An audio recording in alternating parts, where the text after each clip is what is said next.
What's up everyone? Welcome back to the channel. My name is Travis and welcome back to another video. So today we are going to be working inside the 300 gallon and more specifically going to try to remove this one anemone on the left hand side. We're going to try to get it off the bottom glass and out of the tank before it actually finds its way around the tank and settles in like this one here. Oops, excuse me fish. So you can see we have, excuse me Zeze, we have a little nem back there by the bottom of that Lobo. And so yeah, you might be wondering, why am I even bothering doing this in the first place? And yes, the tank is kind of dirty. It's been about 3 days and yeah, well, it is what it is. But yeah, you might be wondering, why am I doing this in the first place? Like, what's the problem with letting the nems go around the tank? Well, for me, in past experience, when I have an SPS Reef tank, and as you guys know, I am growing the 300 out again, if I have nems in here and I let them just kind of do their own thing and go wherever they want, like for example, I have this rock that is completely separate.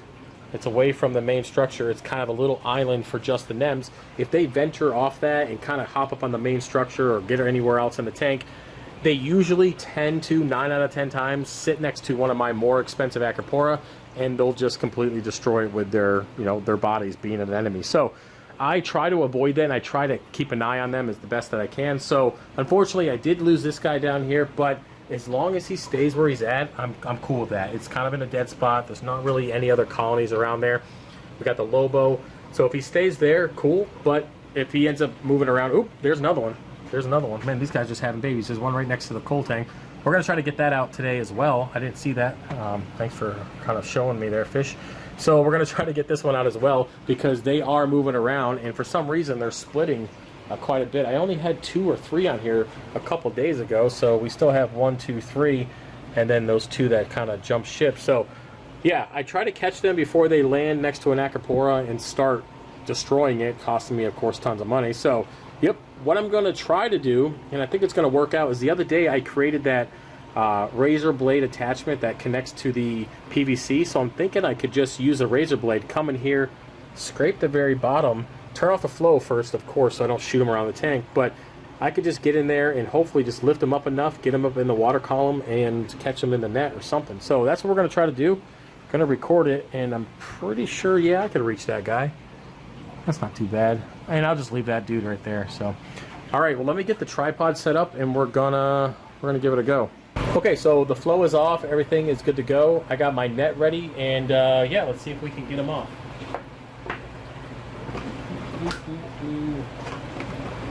Move this rock out of the way. I'm going to get bit, but it is what it is. So we still have 2 on there.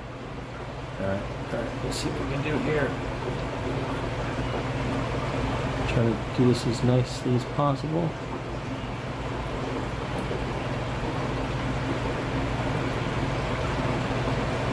She's like, what are you doing? Oh, that worked out pretty good. Let me get the net. Set this aside. Get the net. Scoop them up. Listen, you bite me, you're going in the sun. So that worked out pretty good. The foot looks intact. No major damage. Well, that was successful. Let me go ahead and dump him in the 40 breeder real quick, and then we'll move on to the other one. All right, so this looks like the best angle I'm going to be able to get away with, given that I have to also stand up next to the tank. So let's try this again. We'll put the net down. We'll use the other hand this time. See if we can do it.